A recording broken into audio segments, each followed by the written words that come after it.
हाथ जो उन्होंने बांधा है, आप देख रहे हैं कि हाथों के मुतालिक दो हदीसें अलग अलग मिलती है। एक हदीस में आता है वदा, रखा, ये रखने वाला तरीका है, रखा। एक हदीस में आता है कबदा, पकड़ा। पकड़ना भी साबित है और रखना भी साबित है, आप दोनों पर अमल कर सकते हैं। लेकिन बाज लोग 2 उंगली से पकड़ते हैं और 3 उंगली रखते हैं, इसकी कोई दलील नहीं मिलती, इसका कोई सबूत नहीं मिलता। बांधने के बाद में हम पढ़ेंगे दुआ इस्तिफ्ताह। हदीस आपकी स्क्रीन पर है, सही बुखारी की हदीस है। अल्लाहुम्मा बाइद बैनी व बैन खताया, अल्लाह दूरी पैदा कर दे मुझ में और मेरी खताओं में, कमा बाता बैन अल मशरिक़ वल मगरिब, अल्लाह दूरी पैदा कर दे मुझ में और मेरी खताओं में, जितनी दूरी है अल्लाह तूने मशरिक़ और मगरिब के दरमियान में रखी है। अल्लाहुम्मा नक्किनी मिनल खताया कमा युनक्का थौबल अब्यदु मिनद दनस, अल्लाह मुझे मेरे गुनाहों से पाक कर दे, जिस तरह से एक सफेद कपड़ा गंदगी और कालेपन से, मैल से पाक होता है अल्लाह, उस तरह मुझे अपने गुनाहों से पाक कर दे। अल्लाह मगसिल खताया बिलमाई व सल्जी वल बरद, अल्लाह धो दे मेरे गुनाहों को पानी से, बर्फ से और ओले से। तो ये एक दुआ है जिसके अंदर हम नमाज की शुरुआत करते हैं, और ये दुआ में एक बहुत प्यारा सा मैसेज है। एक और दुआ जो साबित है, अल्लाहु अकबर कबीरा वल्हम्दुलिल्लाहि कसीरा व सुब्हानल्लाहि बुकरतन व असीला, और वो दुआ भी साबित है जो बहुत सारे लोग पढ़ते हैं उमर रदियल्लाहु अन्हु से, सुब्हानका अल्लाहुम्मा व बिहम्दिका व तबारक अस्मुका व तआला जद्दुका व ला इलाहा गैरुक। इसके बाद हम क्या कहेंगे, औज़ु बिल्लाहि मिनश शैतानिर रजीम, बिस्मिल्लाहिर रहमानिर रहीम, और फिर पढ़ेंगे हम सूरतुल फातिहा। चाहे आप अकेले नमाज पढ़ रहे हैं, चाहे आप इमाम के पीछे नमाज पढ़ रहे हैं, क्योंकि नबी सल्लल्लाहु अलैहि वसल्लम ने सहाबा को यह भी सिखाया कि जब तुम इमाम के पीछे हो, ला तफअलू इल्ला बिफातिहतिल किताब, इमाम के पीछे मत तिलावत करो सिवाय सूरतुल फातिहा के, फइन्नहु ला सलाता लिमन लम यक़रा बिहा, क्योंकि जो सूरतुल फातिहा ना पढ़े उसकी तो नमाज ही नहीं होती।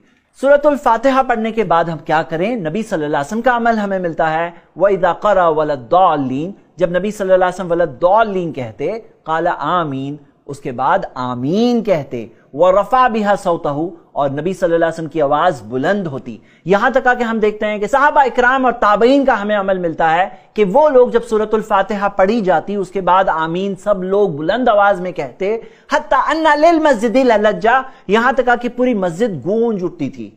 सूरतुल फातिहा के बाद क्या करेंगे, सूरतुल फातिहा के बाद में कोई सूरा या बाज़ आयतों की तिलावत करेंगे, लेकिन मैं आपको बता दूं, जैसे कि आप हदीस देख सकते हैं कि यह तिलावत फर्ज नहीं है, यह सुन्नत है, जैसे कि उम्मत का इजमा भी इस मौजू पर है। तिलावत के ताल्लुक से 2 बातें याद रखिए। पहली बात यह कि तिलावत के अंदर जुबान से पढ़ना, होठों का हिलना यानी जुबान से पढ़ना, यह लाजिम और जरूरी है। प्यारे नबी मोहम्मद सल्लल्लाहु अलैहि वसल्लम ने जिक्र के ताल्लुक से फरमाया, सुनन इब्न माजा में सही सनद से हदीस है, ला यज़ालु लिसानुका रत्बम मिन ज़िक्रिल्लाह, तुम्हारी जुबान हमेशा अल्लाह के जिक्र से गीली रहे।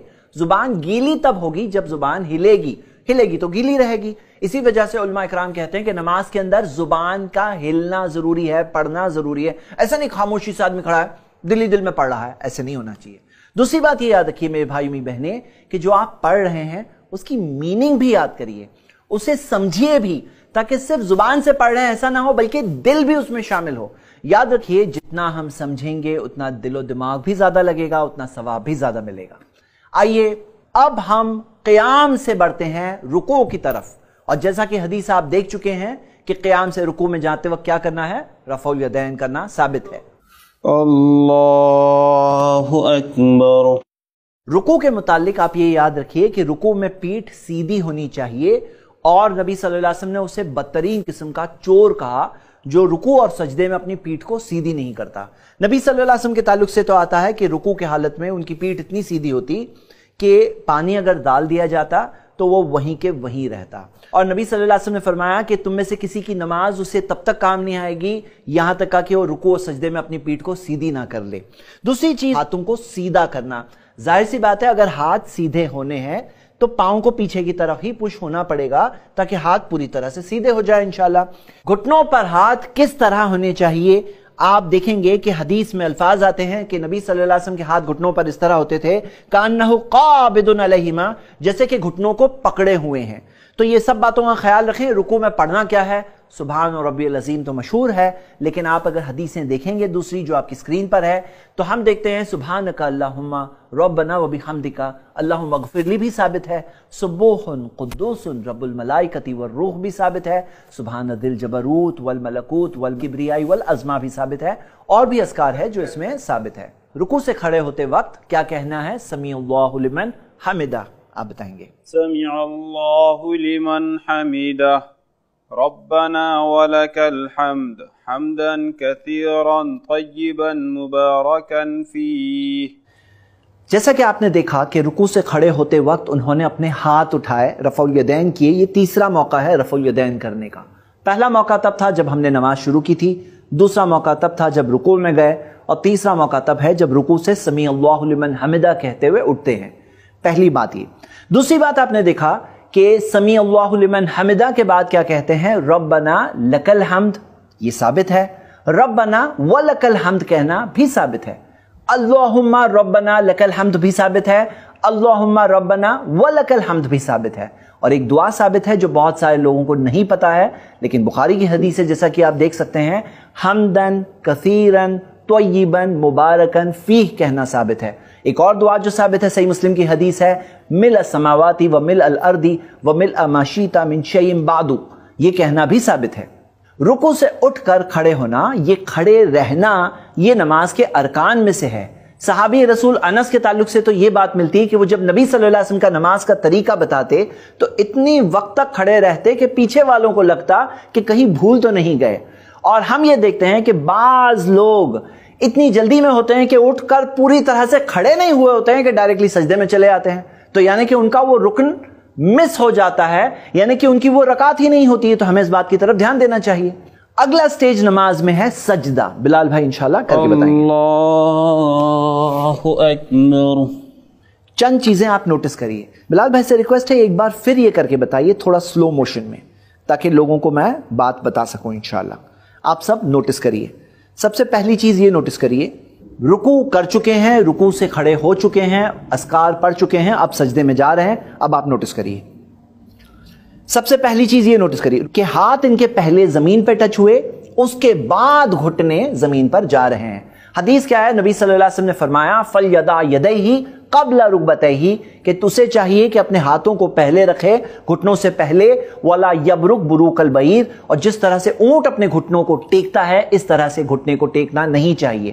نبی صلی اللہ علیہ وسلم کے تعلق سے قولی اور فعلی دونوں حدیثیں اس تعلق سے موجود ہے. اور ایک بات بتا دوں کہ اونٹ کے پاس ہاتھ نہیں ہوتے ہیں، چاروں پاؤں ہی ہوتے ہیں، اور وہ پاؤں جو ٹیکتا ہے اس طرح سے نبی صلی اللہ علیہ وسلم نے ٹیکنے ہمیں منع کیا.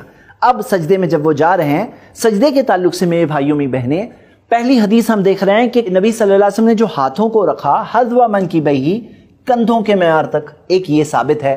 دوسری حدیث میں آتا ہے فلما سجد سجد بین کفیہ، کہ جب نبی صلی اللہ علیہ وسلم نے سجدہ کیا تو اپنے دونوں ہاتھوں کے درمیان میں سجدہ کیا.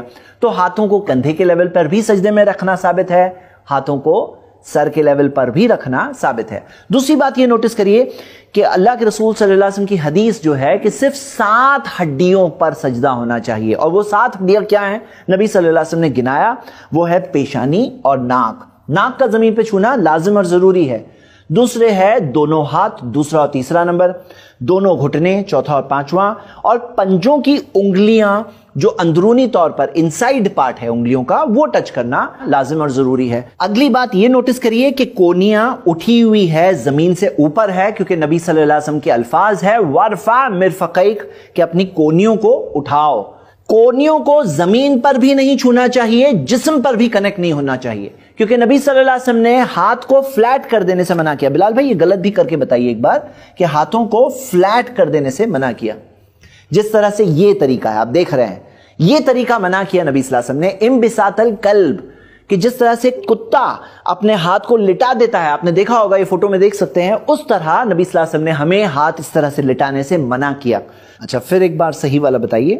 آپ صحیح طریقے سے آپ نوٹس کریے کہ 7 ہڈیاں زمین پر ہوتی ہیں، اور حدیث کے الفاظ آتے ہیں کہ اگر کوئی چھوٹا بکری کا بچہ گزرنا چاہے تو وہ گزر سکتا ہے. جیسے کہ میں دیکھ رہا ہوں یہاں سے وہاں پار جگہ ہے، آسانی سے اگر کوئی چھوٹا جانور گزرنا چاہے تو گزر سکتا ہے. ایک اور حدیث میں الفاظ آتے ہیں کہ ہاتھ اس قدر دور ہوتے کہ پیچھے سے बयादु इब्तैही, उनके बगल की सफेदी जाहिर होती। 7 हड्डियों को फिर एक बार रिवाइज करते हैं। पेशानी और नाक 1, दोनों पंजे यानी कि 2 और 3, दोनों घुटने यानी 4 और 5, और दोनों पांव की उंगलियों का नीचे का हिस्सा यानी कि 6 और 7। ये 7 हड्डियां जमीन पर टच होनी चाहिए। जाहिर सी बात है, एक हड्डी जो कहा जा रहा है यानी कि एक हिस्सा मुराद है, उससे मतलब नहीं कि उसके अंदर पांव में इतनी हड्डियां होती है, इसमें मुराद है कि वो एक हिस्सा गिना जा रहा है। बिलाल भाई से मैं रिक्वेस्ट करता हूं कि अपने पांव का पोस्चर भी हमारे व्यूअर्स को बता दें ताकि वो सजदे में पांव कैसे रखना है समझ लें इंशाल्लाह। आप हदीस देख सकते हैं, हदीस में आता है रौसन आकिबही, दोनों एड़ियां मिली हुई थी। और सही मुस्लिम की हदीस में आता है आयशा रज़ियल्लाहु अन्हा ने अपने एक हाथ को छुआ जब ढूंढ रहे थे नबी सल्लल्लाहु अलैहि वसल्लम को, तो वो अंधेरे में देखा, पाया कि उनके दोनों पांव खड़े हुए थे, उनका एक हाथ दोनों पांव को छुआ। तो इस बात में हमें दलील मिलती है कि एड़ियां मिली हुई होनी चाहिए, पांव खड़े होना चाहिए और उंगलियों का रुख किबले की तरफ होना चाहिए। बाज लोग इसमें गलत क्या करते हैं आप देखिए, बिलाल भाई थोड़ा गलत तरीके भी बता दीजिए। तो बाज लोग इस तरह से रखते हैं, अब ये पांव खड़ा नहीं है, उंगलियों का रुख किबला की तरफ नहीं है। बाज लोग इसमें दूर रखते हैं। बाज लोग ये बात तो सही कर रहे हैं कि खड़े हैं अब दोनों पांव, लेकिन अलग है, जुदा है। तो ये चंद मिस्टेक्स है जो लोग करते हैं। और किसी किसी का मामला तो ये होता है कि दोनों पांव जैसे कि हवा में होते हैं, यानी कि 7 हिस्से जमीन पर टच ही नहीं हो रहे हैं। बाज उलमा ने तो ये भी कहा है कि ये सजदा ही नहीं हुआ, और सजदा नहीं हुआ तो रकात भी नहीं होती है। तो इस बात के ताल्लुक से हमें खास ख्याल रखना चाहिए। सजदे में क्या दुआएं पढ़नी है? जो 3 दुआएं हमने रुकू के दौरान देखा था, वो 3 दुआएं सजदों में भी पढ़ना साबित है, और दूसरी दुआएं भी साबित है। आप जितनी दुआओं को इंशाल्लाह याद करेंगे उतनी नमाज को और बेहतर संवार सकते हैं इंशाल्लाह। सजदे के ताल्लुक से एक और बात याद रखिए, सजदे में कसरत से दुआ करना साबित है। नबी सल्लल्लाहु अलैहि वसल्लम ने कहा फक्सिरु दुआ, सबसे करीब बंदा होता है अल्लाह के सजदे में होता है, तो कसरत से दुआ करो। आइए हम अभी सजदे से उठते हैं और दरमियान में बैठते हैं। अल्लाहु अकबर। सजदा भी नमाज के अरकान में से है, दोनों सजदों के दरमियान में बैठना भी नमाज के अरकान में से है। बहुत से लोग नहीं जानते हैं, लेकिन दोनों सजदों के दरमियान में जब हम बैठते हैं तो रब्बि ग़फिरली कहना साबित है। एक और दुआ जो प्यारे नबी मोहम्मद सल्लल्लाहु अलैहि वसल्लम से साबित है, अल्लाहुम्मा मग़फ़िरली, अल्लाह मुझे माफ कर दे, वरहमनी, मुझ पर रहम कर, वहदिनी, अल्लाह मुझे हिदायत दे दे, वआफ़िनी, मुझे आफियत में रख, वरज़ुक़नी, और मुझे रिज़्क़ दे। अल्फाज की तरतीब के चेंज के साथ ये दुआ हमें मिलती है। ये कहने के बाद आप जाएंगे फिर दूसरे सजदे में, और दूसरा सजदा भी उसी तरह से होगा जैसे कि पहला सजदा है। आइए अब हम देखेंगे कि सजदे से किस तरह से उठते हैं। क्या मतलब, बाज लोग सजदे से जो उठते हैं तो डायरेक्टली जाकर खड़े हो जाते हैं, लेकिन सही तरीका यह है सजदे से उठकर बैठना चाहिए। इसे जलसा इस्तिराहत कहते हैं। और बैठने का तरीका क्या होगा जलसा इस्तिराहा में? पहला तरीका वही है जो हम पहले तशाहुद में बैठते हैं, जिसके अंदर आप देख रहे हैं कि इनका उल्टा पांव फैला हुआ है, वो उसी पे बैठे हुए हैं, और सीधा पांव खड़ा हुआ है जैसा कि हम पहले तशाहुद में बैठते हैं। लेकिन एक और तरीका है जो साबित है, जिसे इक़ा कहते हैं, जिसके अंदर दोनों पांव पर वो बैठेंगे। ये तरीके से भी बैठना साबित है जलसा इस्तिराहा में। फिर इसके बाद वो खड़े होंगे। खड़े होने का तरीका भी देख लेते हैं, आपको इस तरफ घूमना होगा। उठने की कैफियत क्या होती नबी सल्लल्लाहु अलैहि वसल्लम की? हदीस के अल्फाज बुखारी के, जलसा वातमदा अलल अर्द, बैठते और जमीन पर टेक लगाते। टेक लगाने की कैफियत क्या होती? आप हदीस देख सकते हैं, या जिनु फी सलात, जैसे कि आटा गूंदने की कैफियत होती है, उस तरह की कैफियत होती है टेक लगाने की। एक बार आप करके बताएंगे इंशाल्लाह। अल्लाहु अकबर। बिल्कुल सही। तो दूसरी रकात हम किस तरह पढ़ेंगे? जिस तरह हमने पहली रकात पढ़े वैसे ही दूसरी रकात पढ़नी है। सिर्फ एक फर्क है, और वो फर्क क्या है? तशहुद। तशाहुद में हम बैठेंगे। तो आइए हम डायरेक्टली तशाहुद में पहुंचते हैं, और किस तरह तशाहुद करना है वो हम वहां देखते हैं। तशाहुद के ताल्लुक से बहुत लोग नहीं जानते हैं, लेकिन पहले और दूसरे तशाहुद में, यानी पहले जो 2 रकातों के बाद में है, और आखिरी तशाहुद जो सलाम से पहले वाला तशाहुद होगा, अगर 3 या 4 रकातें पढ़ रहे हैं तो वो दूसरे तशाहुद में बैठने के तरीके में फर्क है। पहले तशाहुद में कैसे बैठेंगे? सही बुखारी की हदीस है कि नबी सल्लल्लाहु अलैहि वसल्लम फइदा जलसा फिर रकातैनी, जब 2 रकातों में बैठते, जलसा अला रिजलिहिल युसरा, अपने बाएं पांव पर बैठते, उल्टे पांव पर बैठते, व नसबल युमना, और सीधे पांव को खड़ा रखते। आगे ये देखिए कि हाथ कैसे रखना है। अब हम सिर्फ हाथ की पोजीशन के ताल्लुक से देख रहे हैं। हाथ की पोजीशन के ताल्लुक से एक हदीस में आता है कि दोनों हाथ दोनों घुटनों पर, एक हदीस में आता है कि दोनों हाथ दोनों रान पर, और तीसरी हदीस में आता है कि सीधा हाथ तो रान पर, उल्टा हाथ घुटने पर। ये तीनों पोस्चर साबित है। दूसरी चीज ये देखते हैं कि हाथ को कैसे बंद करना है, हाथ को कैसे बांधना है और उंगली कैसे रहेगी। सही मुस्लिम की दूसरी हदीस में आते हैं वो वदा इब्हामहु अला इस्बहिल वुस्ता, अपने अंगूठे को अपने दरमियान की उंगली के ऊपर रखते। ये हो गया पहला तरीका। उंगलियों को तशाहुद में बांधने का दूसरा तरीका क्या है? सुनन नसाई की हदीस आती है सुम्मा क़बद अस्नतैन मिन असाबीही, फिर नबी सल्लल्लाहु अलैहि वसल्लम अपनी 2 उंगलियों को मिलाते, वह हल्का हल्का, और एक हल्का बनाते, सर्कल बनाते। ये जो सर्कल है ना, ये सर्कल बनाते। और सही मुस्लिम की हदीस में अल्फाज आते हैं वह अक़द सलासतों व खमसीना, 53 की गिराह बनाते। 53, अगर आप अरबिक का 5 देखें और ये 3 जैसे दिखता है, अरबिक का 3, तो एक 53 जैसी गिराह बनती है। तो हम ये देखते हैं 2 तरीके हैं। एक है कि पूरी उंगलियों को बांध दें और अंगूठे को दरमियान की उंगली के ऊपर रखें, और दूसरा तरीका है कि हल्का बनाए, सर्कल बनाए। ये दोनों तरीके साबित है। आगे आप ये देखेंगे वो अशारा बिस सबाबा, सही मुस्लिम की हदीस है कि अपनी उंगली से इशारा करते। लेकिन सुनन नसाई की हदीस में अल्फाज आते हैं युहर्रिकुहा यदू बिहा, अपनी उंगली को हरकत देते दुआ करते हुए। और अरबी लफ्ज युहर्रिकुहा कंटिन्यूस हरकत देते, इसका मतलब यह है कि कंटिन्यूस नबी सल्लल्लाहु अलैहि वसल्लम अपनी उंगली को हरकत देते। और तशाहुद पूरा के पूरा अगर आप देखें तो एक तरह की दुआ है। अरबी जुबान के इस्तेमाल के ताल्लुक से अगर हम देखेंगे तो इशारे की कई कैफियत होती है, और ये हरकत वाली कैफियत बयान की गई है सुनन नसाई की हदीस में। यानी कि सही मुस्लिम की हदीस में इशारा जिक्र है, लेकिन इशारे अलग अलग तरह के हो सकते हैं। जैसा कि हम देखते हैं कि नबी सल्लल्लाहु अलैहि वसल्लम ने सहाबा को जब नमाज पढ़ने कहा तो अपने हाथ के इशारे से कहा कि वो लोग नमाज पढ़ लें, और वो खुद इमामत के लिए नहीं आएंगे क्योंकि बीमार थे। तो हम देखते हैं इशारे की कैफियत होती है। सही मुस्लिम की हदीस में इशारा जिक्र है, सुनन नसाई की हदीस में उस इशारे की कैफियत जिक्र है, यानी कि युहर्रिकुहा, कंटिन्यूसली नबी सल्लल्लाहु अलैहि वसल्लम हरकत देते। तो यहां पे हमने 3 बातें देखी कि हाथ कैसे रखना है, उंगलियों को कैसे बांधना है, और जो कलमे की उंगली है उसका क्या पोस्चर रहेगा। आगे हम ये देखते हैं, हदीस आती है वतबाहा बसरहु, अपनी नजरों से उस उंगली को देखना। और नबी सल्लल्लाहु अलैहि वसल्लम के अल्फाज है कि हिया अशद्दु अला शैतान मिनल हदीद, ये शैतान के लिए लोहे से ज्यादा भारी है। तो ये हमने तशाहुद में, पहले तशाहुद के ताल्लुक से देखा। तशाहुद में क्या पढ़ना है? सही बुखारी में हदीस है कि अब्दुल्लाह इब्न मसूद रदियल्लाहु अन्हु कहते हैं कि नबी सल्लल्लाहु अलैहि वसल्लम ने तशाहुद इस तरह से सिखाया जैसे कि कुरान की सूरा सिखाते, और अल्फाज जो उन्होंने बताए वो वही है जो मशहूर है लोगों में, अत्तहियातु लिल्लाहि वस्सलवातु वत्तय्यिबातु अस्सलामु अलैका अय्युहन नबिय्यु व रहमतुल्लाहि व बरकातुहू अस्सलामु अलैना व अला इबादिल्लाहिस सालिहीन। तो ये कहने के बाद अशहदु अल्ला इलाहा इल्लल्लाह व अशहदु अन्ना मुहम्मदन अब्दुहु रसूलुहु। लेकिन हम ये देखते हैं कि इसी ताल्लुक से सहाबा का एक अमल हमें मिलता है कि जब नबी सल्लल्लाहु अलैहि वसल्लम उनके दरमियान में थे तब उन्होंने अस्सलामु अलैका अय्युहन नबिय्यु पढ़ा। लेकिन नबी सल्लल्लाहु अलैहि वसल्लम के इंतकाल के बाद सहाबा पढ़ने लगे अस्सलामु अलन नबी व रहमतुल्लाहि व बरकातुहू, यानी कि वो इस तरह से पढ़ेंगे अत्तहियातु लिल्लाहि वस्सलवातु वत्तय्यिबातु अस्सलामु अलन नबी व रहमतुल्लाहि व बरकातुहू अस्सलामु अलैना व अला इबादिल्लाहिस सालिहीन। तो इस तरह से पढ़ना हमें मिलता है सहाबा से। मैंने दोनों हदीसें आपके सामने रख दी, लेकिन मकसद ये है कि सहाबा का अमल भी हमारे लिए एक बहुत बड़ी दलील है। तशाहुद में अत्तहियात के बाद में क्या दरूद पढ़ना हमें मिलता है या नहीं मिलता है? हकीकत में इस मुतालिक हमें दोनों हदीसें मिलती है।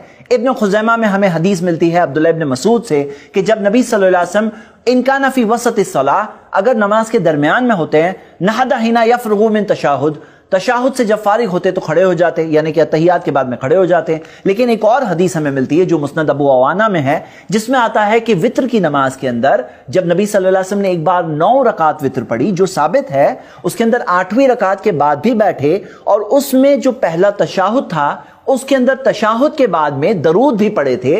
इसमें एक दलील मिलती है कि पहले तशाहुद के बाद भी दरूद पढ़ा जा सकता है। दोनों दलाइल मौजूद है, दोनों पर अमल किया जा सकता है। पहला तशाहुद पढ़ने के बाद अल्लाहु अकबर कहकर हम खड़े हो जाएंगे इंशाअल्लाह। کھڑے ہونے کے بعد ہم یہ دیکھتے ہیں کہ تیسری رکعت پڑھی جائے گی، یا اگر 4 رکعت کی نماز ہے تو چوتھی رکعت بھی پڑھیں گے، لیکن تشہد پڑھنے کے بعد ہم تیسری رکعت کے لیے کھڑے ہوتے ہیں۔ کس طرح کھڑے ہوں گے اب بلال بھائی بتائیں گے انشاءاللہ۔ اللہ اکبر۔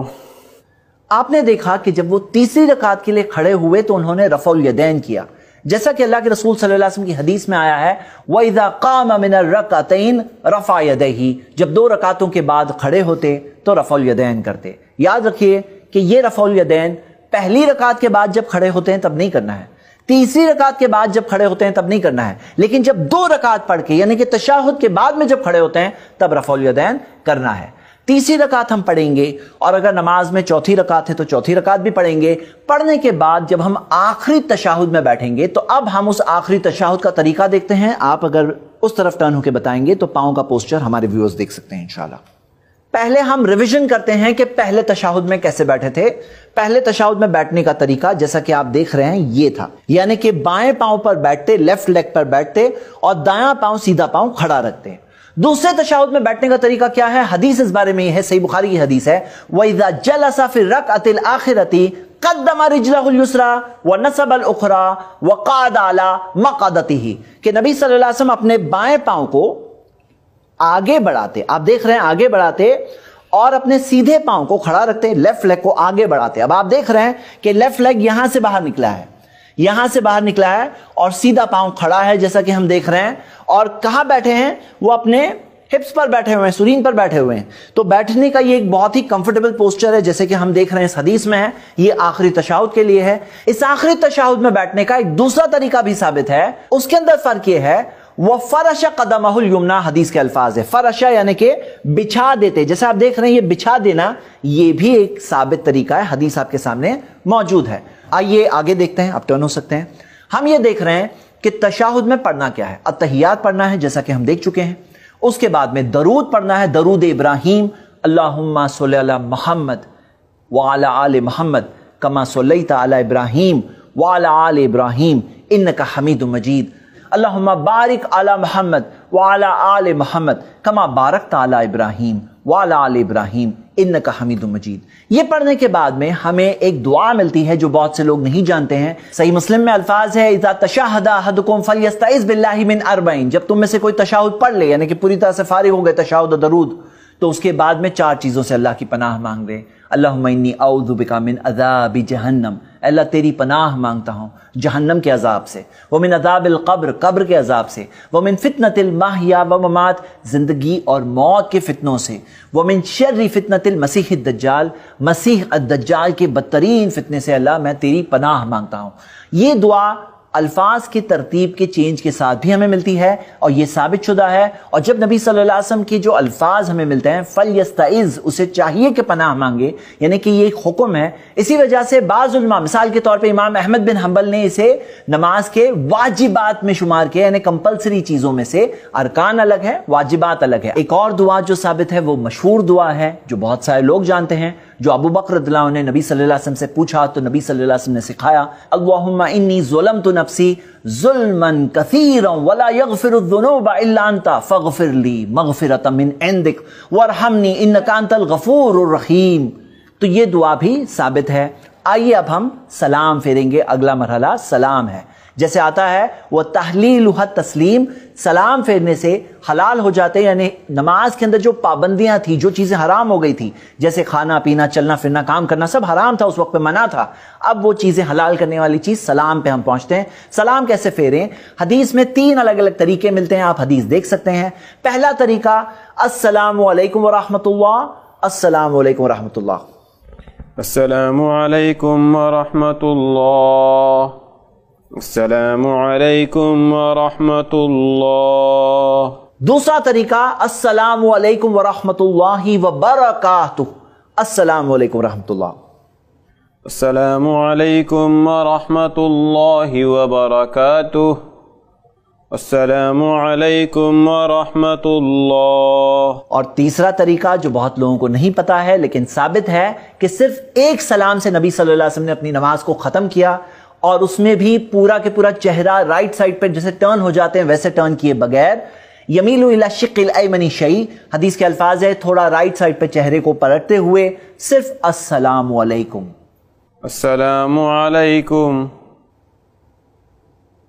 आइए इस वीडियो को खत्म करने से पहले हम एक बार 12 जो अरकान है उनका रिवीजन करते हैं, इंशाल्लाह याद करके जाते हैं। शुरुआत में 3 है, आखिर में 3 है, दरमियान में 4 है और 2 ऐसे हैं जो हमेशा है। शुरू के 3 कौन से हैं?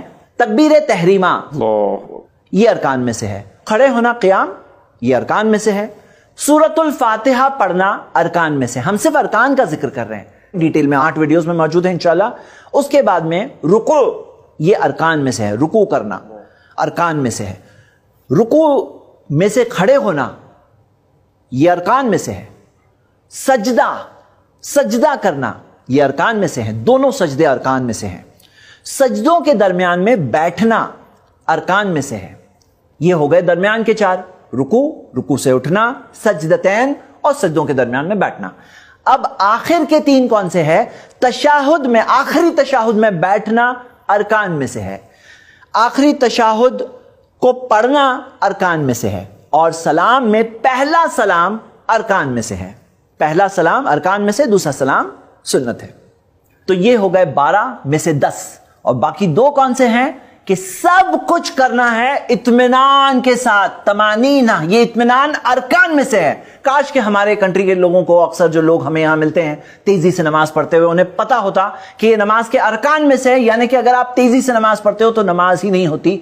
और वही बात नबी सल्लल्लाहु अलैहि वसल्लम ने कहा था उन्हें जिन्होंने तेजी से नमाज पढ़ी कि तुमने तो नमाज ही नहीं पढ़ी है। और 12वां पॉइंट है कि जो कुछ हमने किया तरतीब के साथ करना। ये हो गए 12 पॉइंट्स। अल्लाह ताला से दुआ है कि अल्लाह हमें ऐसी नमाज कायम करने की तौफीक दे जिसमें खुशू हो, नबी सल्लल्लाहु अलैहि वसल्लम की सुन्नतों पर अमल हो, जिसके जरिए हमारी पूरी जिंदगी पर एक अच्छा असर आए। फ़इन सलुहत सलुह लहु साइरु अमलिही, अगर नमाज अच्छी निकलेगी तो सारे अमाल अच्छे निकलेंगे।